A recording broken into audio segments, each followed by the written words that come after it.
السلام عليكم، مرحبا بكم في فيديو جديد على القناه. انا رجعت معكم اليوم ان شاء الله غادي نحضر معكم وصفه ديال تحليه سهله وبسيطه اقتصاديه. كنتمنى منكم انكم تجربوها. هنا كنحتاجوا البسكويت، الناطا، الفرماج ديال الدهن والقشطه الطريه. البسكويت على حسب شنو عندكم، يعني تقدروا تعوضوا باي بسكويت عندكم في الدار. هنا كنحتاج واحد الاناء كندير فيه داك كيسو او الفرماج، كنزيد عليه واحد 250 لتر ديال قشطه طريه او ناطا اللي تكون بارده، والسكر على حسب الذوق. انا عملت هنايا 2 معالق صغار. كنطرب دوك المكونات مزيان حتى كتطلع لينا ناطا وكتشد راسها. من الاسباب اللي كيتبقى ديك الناطا ما كتطلعش هو من كتكون سخونه. خاص ضروري قبل ما نستعملوها، قبل ما نطربوها، انه نخشيوها في الفريغو حتى تبرد باش تعطينا واحد النتيجه مذهله، واللي تكون ناطا شاده راسها او الكريمه.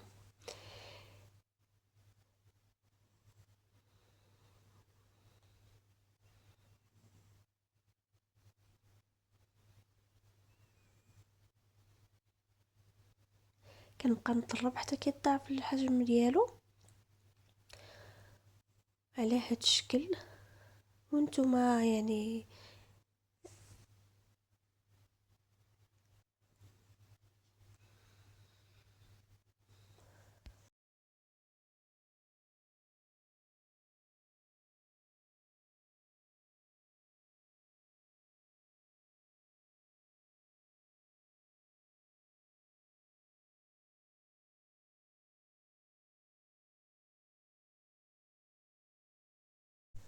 صافي ما كنطرب هكا متى تكون واجده.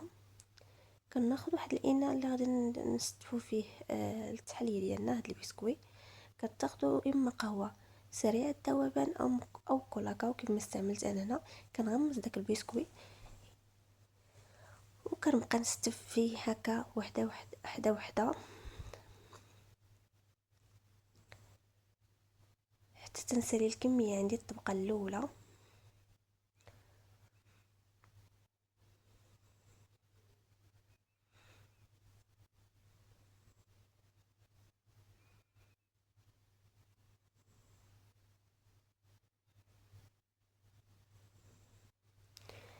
كناخذ الطبقه الاولى ديال البسكويت، من بعد كنزيد عليها الطبقه الثانيه ديال الكريمه.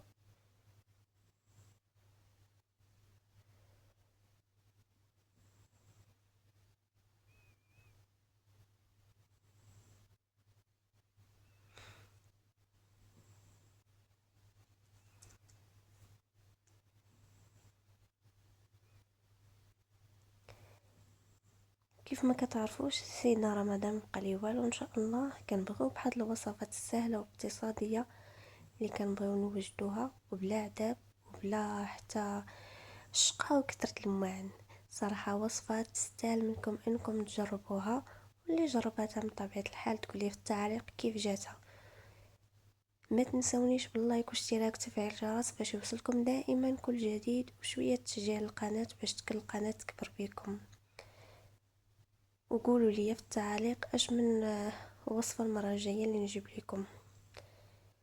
غادي ندير الطبقه الثانيه بحال هذا الشكل، كنزيد عليها يعني كنغمس مزيان حتى كتشرب لينا ديك البسكويت ديالنا داك الكولاكاو. كيف ما قلت لكم تقدروا تستغنوا على داك الكاكاو، تقدروا ديروه بقهوه سريعه الذوبان.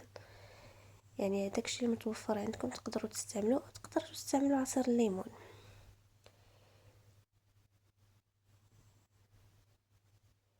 كنبقى على هذا الشكل حتى تنسالي ديك الطبقه الاخرانيه. كنقسم هذا باش نعمر الجناب اللي بقاو ليا خاويين.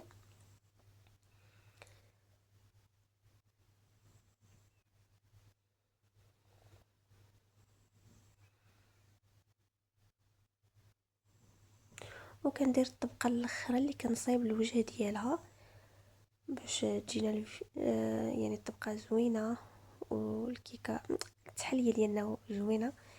ضروري نصايبوا ديك الطبقه الاخرانيه، نصايبوها مزيان نفينيوها.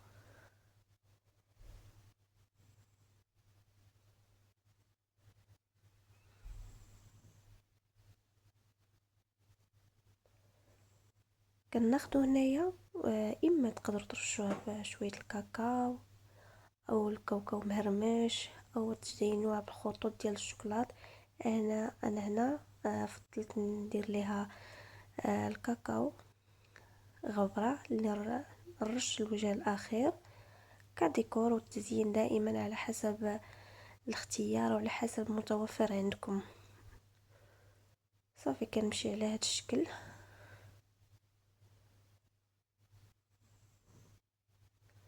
صافي كنخليوها تبرد، من الاحسن تخليوها 4 سوايع 5 سوايع حتى هذاك البسكويت كيشرب مزيان. الصراحه كتجي رائعه لذيذه بزاف، ما تشبعوش منها.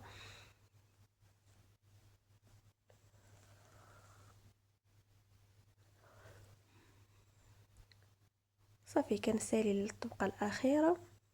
صافي كندخل الثلاجه تبرد على خاطرها حتى نوريكم الشكل الاخر ديالها.